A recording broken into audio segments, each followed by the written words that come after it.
Hi, Dr. Ariane from the Movement Paradigm. I'm sure that you've seen that the collagen industry has blown up over the past few years. In 2018, sales were up to $47 million, and collagen has been added to so many different dietary supplements, bars, foods, and so on. So let's talk about what is collagen, what does it do in your body, are these collagen supplements beneficial, and what is the current research?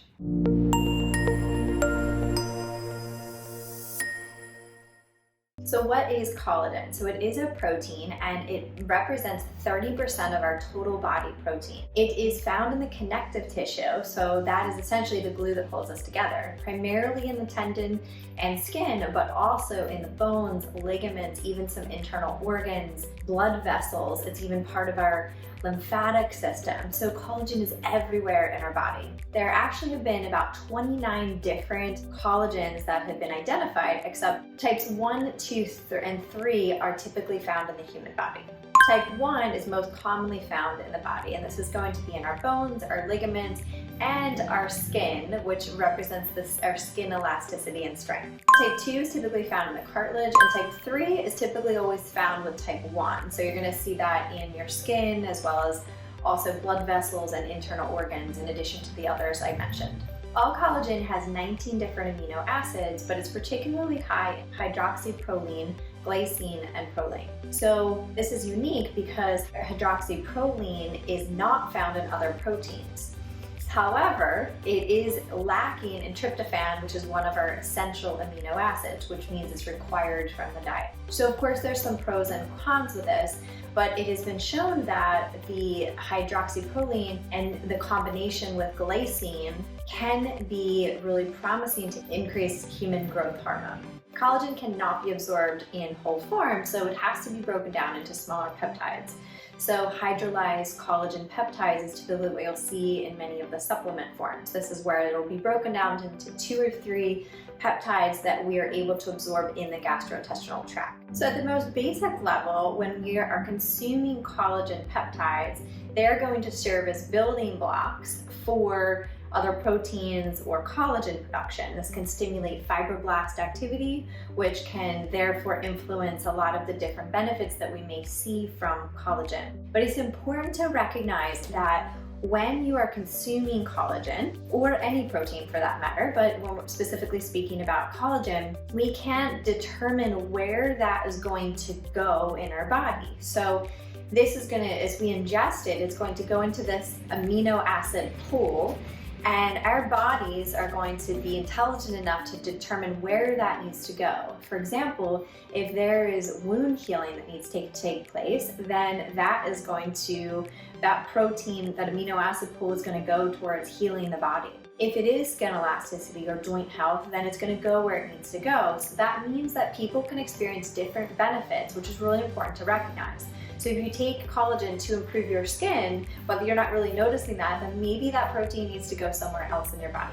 So let's talk about sources of collagen. One of the most common sources of collagen that you might have heard of is bone broth. And the difference with bone broth versus stock is that it's typically simmered for over 24 hours, so you're getting more vitamins and minerals. And then of course the other very common source is supplementation. It's important to recognize and remember is that we cannot absorb collagen in its full form, and it needs to be broken down into peptides. Remember that we cannot consume collagen in its full form, and it must be broken down into these collagen peptides so it's more easily absorbed.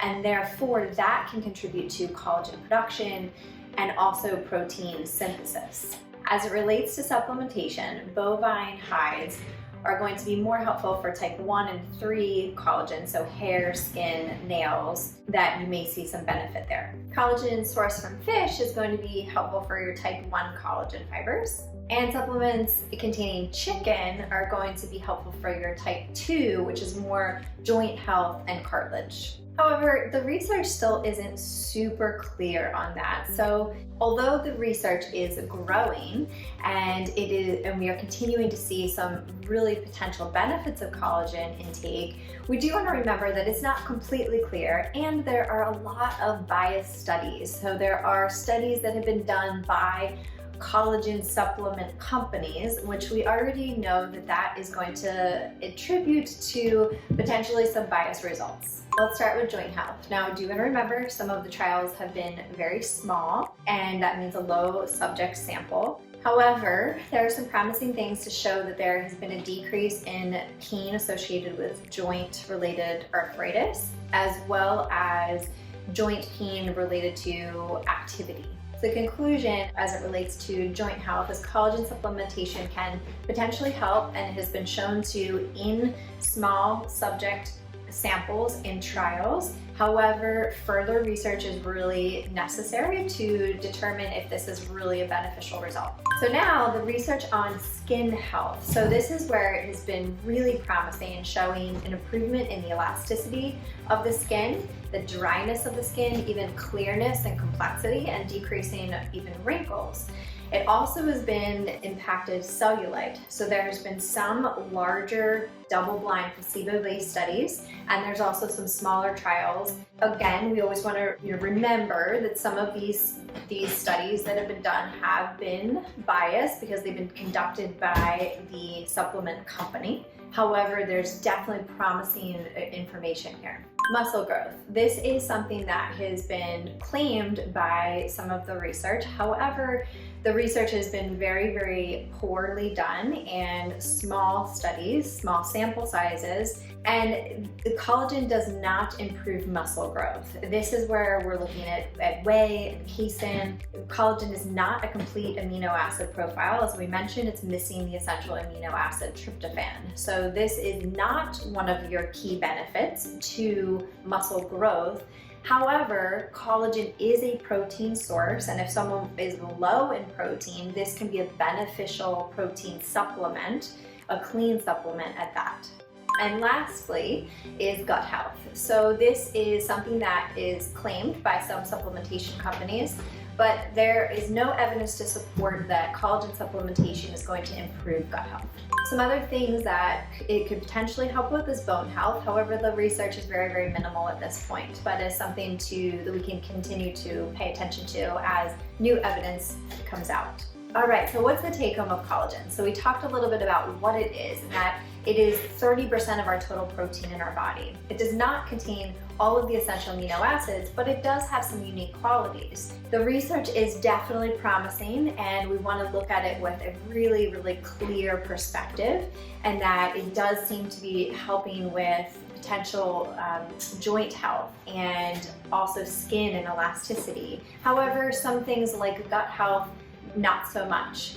So we want to look for high quality supplements that are third-party tested and that are not, let's say, in multi-level marketing. So what's the take home of collagen?